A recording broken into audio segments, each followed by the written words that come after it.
Hi అండి, welcome to విడి square blogs. నేను మీ దివ్య విజయ్. ఎలా ఉన్నారు అందరూ? నేనైతే చాలా బాగున్నానండి. మీరందరూ కూడా బాగుండాలని మనస్ఫూర్తిగా కోరుకుంటున్నాను. ఈ వీడియోలో అయితే ప్రతి సండే ఈవినింగ్ నేను చేసుకునే హౌస్ క్లీనింగ్ పనులు మీతో షేర్ చేసుకుంటాను. మార్నింగ్ రొటీన్ నేను ఆల్రెడీ నా ప్రీవియస్ వీడియోస్లో చూపించాను. ఎవరైనా చూడకపోతే చూసేయండి. సండే అయినా మండే అయినా ప్రతిరోజు నా మార్నింగ్ రొటీన్ ఒకేలాగా ఉంటుంది. ఈవినింగ్ చేసుకునే పనులే చేంజ్ అవుతూ ఉంటాయి. ఈ సండే అయితే సాయంత్రం 4 గంటలకి నా పని మొదలు పెట్టానండి. ఫస్ట్ అయితే ఆరిపోయిన బట్టలు తీసి మడత పెట్టి సర్దేసుకుంటాను. ఇంకా ఈ వీడియో మొత్తం చూస్తూ ఉండండి. మా పాప నా వెనకే ఉంటుంది. నా ఫస్ట్ ఇంట్రో వీడియోలో చెప్పే కదండి, మా పాప లేవకముందే పనులన్నీ చేసేసుకుంటానని. అలా ఎందుకన్నానో ఇప్పుడు మీకు అర్థమవుతుంది. టీవీ పెట్టుకొని బట్టలు మడతేసుకుంటూ ఉన్నాను. టీవీలో ప్రేమికుడు మూవీ వస్తుందండి. దానిలో ఊర్వశి సాంగ్ వస్తుంటే ఇంకా మా పాప వెళ్ళిపోయి టీవీలో ఫేస్ పెట్టేసింది. నేనేమో బట్టలు సర్దుకోవటానికి రూమ్లోకి వచ్చేసరికి తను వెంటనే రియలైజ్ అయిందనమాట నేను తన వెనకమాల లేనని. ఇంకా వెతుక్కుంటూ నా దగ్గరికి వచ్చేసింది. నెక్స్ట్ అయితే మార్నింగ్ బ్రేక్ఫాస్ట్ ఇంకా లంచ్ ప్రిపేర్ చేసుకున్న గిన్నెలు ఉంటాయి కదండి, అవి అయితే ఆఫ్టర్నూనే కడిగి పెట్టేసుకుంటాను. పడుకొని లేచిన తర్వాత సర్దుకుంటాను. ప్రతి ఆదివారం సాయంత్రం కూడానండి మా ఇంట్లో ఉన్న నెట్ డోర్స్ అన్నీ కూడాను డస్టింగ్ చేసుకుంటాను. ఫస్ట్లో అయితే నాకు ఎలా క్లీన్ చేయాలో తెలియలేదు. ఈ డోర్స్ క్లాత్ తీసుకొని కొడుతుంటే ఆ రంధ్రాల్లోకి దుమ్ము వెళ్ళిపోయి ఇంకా అలాగే ఉండేది, అసలు పోయేది కాదు. తర్వాత యూట్యూబ్లో చూశానండి నేను, చాలామంది ఈ డస్టింగ్ బ్రష్ గురించి రివ్యూస్ ఇచ్చారు. నేను కూడా అమెజాన్లో ఆర్డర్ పెట్టుకున్నాను. నాకైతే చాలా బాగా ఉపయోగపడుతుందండి. మీరు చూడొచ్చు, నేను డస్టింగ్ చేస్తుంటే పొగలాగా వస్తుంది దుమ్మంతా. ఏంటి వారం రోజులకే ఇంత దుమ్మ అంటే, అవునండి, మీరు నమ్మినా నమ్మకపోయినా ఇక్కడ చాలా దుమ్ముగా ఉంటుంది. అందుకే కిచెన్ కూడా నేను తరచుగా క్లీన్ చేసుకుంటూ ఉంటాను. అలాగే బెడ్రూమ్ కూడా అండి, చిన్న పాప ఉంది కదా, అందుకే తరచుగా డస్టింగ్ చేసుకొని నీట్గా పెట్టుకుంటాను. ఈ ఫ్యాన్ మాత్రం మంత్కి ఒక్కసారి క్లీన్ చేస్తానండి, ఎందుకంటే నా హైట్కి అది అందదు, చాలా హైట్లో ఉంటుంది. బట్ అందినంత వరకు ఆ డస్టింగ్ స్టిక్తో క్లీన్ చేసేస్తాను. తర్వాత బెడ్రూమ్ అయిపోయాక కిచెన్లోకి వెళ్ళానండి. ఇందాక ఇక్కడ కిటికీకి ఉన్న నెట్ది క్లీన్ చేస్తుంటే ఈ ఉప్పు కారం డబ్బాల పైన దుమ్ము పడిపోయింది. అదంతా దులిపేసి మళ్ళీ నేను సర్దుకున్నాను. ఇంకా స్టవ్ కూడా కాలిన్ వేసి తుడుచుకుంటున్నానండి. యాక్చువల్లీ ప్రతిరోజు నైట్ నేను పడుకునే ముందు స్టవ్ క్లీన్ చేసి పెట్టుకుంటాను. ఈ రోజు అయితే కొంచెం ఎర్లీగా క్లీన్ చేసుకుంటున్నాను, దుమ్ము పడిందని చెప్పి. నాకైతే ఈ కాలిన్ బాటిల్స్ నెలకు ఒకటి అయిపోతుందండి. ప్రతిరోజు రాత్రి స్టవ్ ఇంకా కౌంటర్ టేబుల్ క్లీన్ చేస్తాను. అలాగే 2 డేస్కి ఒకసారి బయట ఉన్న వాషింగ్ మిషన్ క్లీన్ చేస్తాను. ఇంకా వీకెండ్ వచ్చిందంటే చెప్పక్కర్లేదు, మిర్రర్స్, మెయిన్ డోర్స్ అన్నీ ఒకసారి తుడిచేస్తూ ఉంటాను కదా, అందుకే త్వరగా అయిపోతుంది. ఇంకా ఈ ఫ్రిడ్జ్ మీద నోట్ చూసారా మీరు? ఆ స్టిక్కర్ నోట్ ఏంటంటే, నాకు కిచెన్లో ఆ రోజు చేయాల్సిన ఇంపార్టెంట్ పనులు ఏమన్నా ఉంటే, లైక్ పప్పు నానబెట్టడం, లేదంటే త్వరగా పాడైపోయే వస్తువులు ఏమన్నా ఫ్రిడ్జ్లో ఉంటే అవి తీసి త్వరగా యూజ్ చేయాలని, లేకపోతే ఏమన్నా పెట్టి మర్చిపోతానేమో అని చెప్పి ఇలా స్టిక్కర్ నోటు రాసి అంటించుకుంటూ ఉంటాను. తర్వాత బయట వాషింగ్ మిషన్ అండి, ఇది బయట ఉండటం వల్ల సన్నని దుమ్ము పడి నల్లగా మారిపోయి జిడ్డు జిడ్డుగా ఉంటుంది. అందుకని 2 డేస్కి ఒకసారి నేను బట్టలు వాషింగ్ మిషన్లో వేసినప్పుడు ఇది కూడా క్లీన్ చేసుకుంటూ ఉంటాను. ఒక క్లాత్ అయితే కప్పేసి ఉంచుతానండి, కానీ దుమ్ము ఎలా వెళ్తుందో వెళ్తుంది. వాషింగ్ మిషన్ కవర్ ఉందండి, కానీ మేము హౌస్ చేంజ్ అయ్యేటప్పుడు అది ఎలా మిస్ అయ్యింది. కొత్తదైతే ఒకటి తీసుకోవాలి. తర్వాత డైనింగ్ టేబుల్, మా పాప ఆడుకుంటా వచ్చి ఏదో ఒక వస్తువు టేబుల్ మీద పెట్టేస్తూ ఉంటుంది. నేను ప్రతిరోజు ఏదో ఒక ఖాళీ టైం చూసుకొని సర్దుతూ ఉంటాను. డైనింగ్ టేబుల్కి సోఫాకి సపరేట్గా ఒక క్లాత్ పెట్టుకుంటానండి, ఎందుకంటే కిచెన్లో ఆయిల్ పడ్డ మరకలు అవన్నీ తుడుస్తాను కదా, దాంతో గ్లాస్ టేబుల్ తుడిస్తే బాగోదని చెప్పి సోఫాకి డైనింగ్ టేబుల్కి సపరేట్గా పెట్టుకుంటాను. ఇవి తుడిచిన వాటితో మెయిన్ డోర్ తుడవనండి, ఎందుకంటే మెయిన్ డోర్ పైన వినాయకుడి రూపు ఉంది కదా, మెయిన్ డోర్ వరకు సపరేట్గా ఒక నాప్కిన్ పెట్టుకుంటాను. మా పాప అయితే సోఫా మీద ఎక్కి ఏదో ఒకటి తిని పడేస్తూ ఉంటుందండి.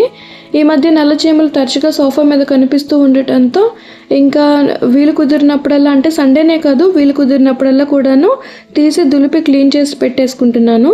ఈ పనులన్నీ సండేనే పెట్టుకోవడానికి కారణం ఏంటి అంటే, ప్రత్యేకంగా ఏమీ లేదండి. ఏదో ఒక రోజు ఫిక్స్ అయ్యి ఆ రోజు పనులన్నీ చేసుకుంటే వీక్ రిపీట్ అయ్యేసరికి ఆటోమేటిక్గా గుర్తొచ్చేస్తుంది కదా, ఈరోజు సండే కదా క్లీనింగ్ చేయాలి అని చెప్పి ఆ ఒక్క రీజన్తోనే సండేకి ఫిక్స్ అయ్యాను నేను. ఇంకా బెడ్ మీద పడిన దుమ్ము కూడా క్లీన్ చేసుకున్నానండి. మిర్రర్స్ కూడా తుడిచేసుకున్నాను. మా పాప అయితే ఏదో ఒకటి తినుకుంటా వస్తుంది, ఆ మిర్రర్ ముందు నించొని డ్యాన్స్లు వేస్తుంది, దానికి అంటించేస్తుంది. ఇక అది కూడా నేను రెగ్యులర్గా క్లీన్ చేసుకుంటూ ఉంటాను. ఈ బెడ్షీట్స్ మార్చాలంటే నా తల ప్రాణం తోక్కొచ్చేస్తుందండి. పరుపు చాలా వెయిట్ ఉంటుంది. మా హస్బెండ్ ఉంటే ఆయన ఒక్కరే వేసేవారు, బట్ ఇప్పుడు నాకు తప్పట్లేదు, ఒక్కదాన్నే మార్చేస్తున్నాను. లాస్ట్ వీక్ తీసేసిన డోర్ మ్యాట్స్ అండి. 2 days సర్ఫ్లో నానబెట్టేసి వాష్ చేసి అలా బయట ఎండబెట్టేసి ఉంచుతాను. తర్వాత ఈ వీక్ డోర్ మ్యాట్స్ అన్నీ కూడాను తీసేసి నెక్స్ట్ వీక్కి మళ్ళీ ప్రిపేర్ చేసుకుంటాను.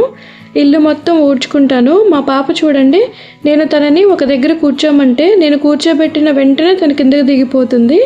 ఎన్నిసార్లు కూర్చోబెట్టినా అంతే, అలా దిగిపోయి ఏదో నాకు హెల్ప్ చేయడానికి ట్రై చేస్తూ ఉంటుంది క్యూట్గా.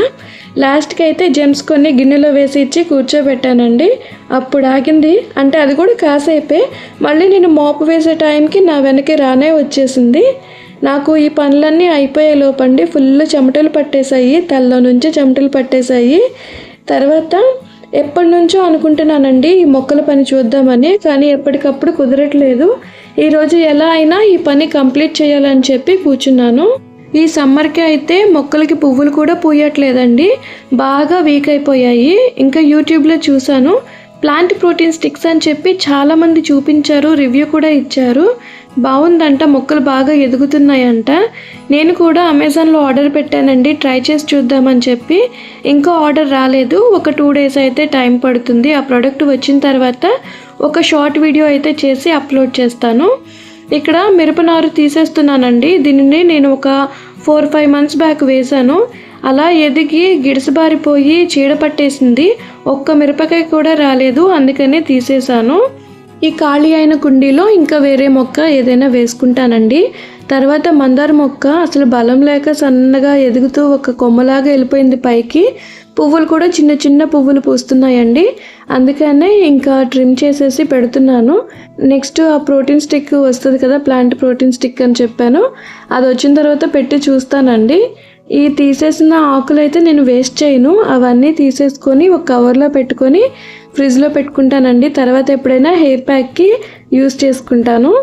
నా దగ్గర అయితే కరివేపాకు, రోజ్మేరీ, ఒంటిరెక్క ఎర్ర మందారం, సౌందర్య కనకాంబరం, మెరూన్ కలర్ హైబ్రిడ్ గులాబీ, పింక్ కలర్ చిట్టి గులాబీ, నాటు మర్బం మొక్కలు అయితే ఉన్నాయండి. బట్ ఈ ఎండలకి ఫ్లవర్స్ అయితే రావటం లేదు, వచ్చినా కానీ చిన్న చిన్నగా వస్తున్నాయి. మర్బం అయితే మాడిపోయి చచ్చిపోయిందండి, చాలా గుబురుగా చాలా లెంత్ పెరిగింది. కానీ వితిన్ ఈ 10-15 daysలో, అంటే ఏప్రిల్ మిడిల్ నుంచి చూసుకుంటే ఈ 10 daysలో పోయింది మొక్క. చిట్టి గులాబీకి అయితే ఎక్స్ట్రా కొమ్మలు వచ్చాయండి, అవి ట్రిమ్ చేసేసుకున్నాను. హైబ్రిడ్ గులాబీకి ఏమో వైట్ కలర్ బూజులాగా పట్టేసింది, అవి పైన కొమ్మలకు పాకకుండా అక్కడి వరకు కట్ చేసేసాను. ఇంకా సౌందర్య కనకాంబరానికి గింజలు ఉండవంటే కదండి, అందుకనే కట్ చేసి కొమ్మ ఒకటి పక్కన మర్బం తీసేసిన దగ్గర అయితే పెడుతున్నాను. ఇలా మొక్కలన్నీ కూడాను క్లీన్ చేసేసుకుని ట్రిమ్ చేసిన తర్వాత కింద పడిన ఆకులు మట్టి మొత్తం ఎత్తి ఒక దగ్గర పెట్టుకున్నానండి. ఎక్కడ పడితే అక్కడ పడేయటానికి ఖాళీ ప్లేస్లే లేవు, చుట్టుపక్కల మొత్తం బిల్డింగ్సే. భద్రంగా పట్టుకెళ్ళి ట్రాష్ క్యాన్ దగ్గర అయితే పెట్టాలి. ఇంకా పైన ఊడ్ చేసుకొని ఇల్లు మోపేసుకున్న పెన్ ఆయిల్ అండ్ డెటాయిల్ వాటర్ ఉంటే ఈ గారపట్టిన దగ్గర పోసి చీపిరితో రుద్దానండి, అస్సలు పోవట్లేదు. ఇంతకుముందు మా పాపకి ఇక్కడే స్నానం చేయించేదాన్ని, అప్పుడు తరచుగా క్లీన్ చేసుకుంటూ ఉండేదాన్ని కాబట్టి నీట్గా ఉండేది. బట్ ఇప్పుడైతే వాడకం తగ్గింది కదండి, అందుకనే పైగా మొక్కలకి నీళ్లు పోస్తుంటే ఆ మట్టి కొద్ది మొత్తంలో కిందకి జారి ఇలా గార పట్టేసింది. ఒక రోజు అయితే యాసిడ్ తీసుకొని వచ్చి మొత్తం క్లీన్ చేయాలి. ఇంకా నాకు ఈ పనులన్నీ అయిపోయే లోపండి ఈవినింగ్ 6:20 అయ్యింది. ఎప్పుడో 4 o'clockకి మొదలు పెట్టాను, ఆల్మోస్ట్ 2.5 hours అయిపోతుంది. మా పాపకు స్నానం చేయించే టైం కూడా అయ్యింది. తనకైతే బట్టలు తీసి పక్కన పెట్టి నేను కిచెన్లోకి వచ్చి ధూప్ స్టిక్స్ వెలిగించుకుంటున్నానండి. నాకెందుకో ఇల్లంతా మోపేసుకున్న తర్వాత ధూప్ స్టిక్స్ వెలిగించుకుంటే ఒక పాజిటివ్ వైబ్ లాగా అనిపిస్తుంది, ఇంకా నాకు నచ్చుతుంది కూడా, అందుకనే నేను ధూప్ స్టిక్స్ వెలిగించుకుంటున్నాను. మా పాపకు స్నానం చేయించేసిన తర్వాత ఇంకా డిన్నర్ పెడుతున్నానండి. తను మమ్మీ డాడీ అని ఇంగ్లీష్లో అస్సలు పిలవదు, స్పష్టంగా తెలుగులో అమ్మ నాన్న అంటుంది. తెలుగులో రిలేషన్స్ అన్నీ కూడాను చెప్తుంది. అమ్మమ్మ, తాత, అత్త, మామ, అక్క అన్నీ చెప్తుంది. చాలా తెలివైనది, ఏదైనా చెప్పగానే చక్కగా అర్థం చేసుకుంటుంది. ఈ మధ్య బ్రెయిన్ షార్ప్ చేసే యాక్టివిటీస్ కూడా మొదలు పెట్టానండి, చిన్న చిన్నవి, కలర్స్ సపరేట్ చేయటము అలాంటివి. టైం అయితే నైట్ 8:40 అవుతుందండి. నేను స్నానం చేసి డిన్నర్ కూడా తినేసాను. ఇంకా చెత్త ఉంటే కింద పారేయటానికి వెళ్తున్నాము. అలాగే మిగిలిపోయిన రైస్ ఉంటే గేటు బయట డాగ్స్కి పెట్టేస్తాము. మా పాప చూడండి, ఒక చేత్తో కవర్ పట్టుకొని బుడ్డి బుడ్డి అడుగులు వేసుకుంటూ లిఫ్ట్ ఎక్కుతుంది. చెత్త పారేయటానికి కూడా లిఫ్ట్లో వెళ్ళాలా అనుకుంటారేమో అండి. ఈ 2 కవర్లు పట్టుకొని మా పాపను పట్టుకొని నేను స్టెప్స్ దిగలేను. తనకేమో స్టెప్స్ దిగటం రాదు, అవి చాలా ఎత్తుగా ఉంటాయి. అందుకనే ఇంకా మేము లిఫ్ట్లో వెళ్తున్నాము. చెత్త పారేసి బయట చూస్తానండి, గేటు బయట ఒక్క డాగ్ కూడా లేదండి. మరి అవి ఎక్కడికి వెళ్ళిపోయాయో. రోజు గేటు ముందే ఉండేవి. సరే అని బాక్స్ మూత తీసి ఒక కార్నర్లో పెట్టేసి మేము పైకి వచ్చేసాము. నా సండే అయితే ఇలా బిజీగా గడిచిపోయిందండి. మీ సండే ఎలా గడిచిందో నాకు కామెంట్ రూపంలో తప్పకుండా తెలియచేయండి. ఈ వీడియో ఇక్కడితో ఆపేస్తున్నాను. మరొక మంచి వీడియోతో మళ్ళీ కలుసుకుందాము. ప్లీజ్ నా వీడియో చూసి వెళ్ళిపోకుండా లైక్ చేసి, షేర్ చేసి, సబ్స్క్రైబ్ చేసి మీ సపోర్ట్ని నాకు తెలియచేయండి. ఉంటా మరి, బాయ్ బాయ్.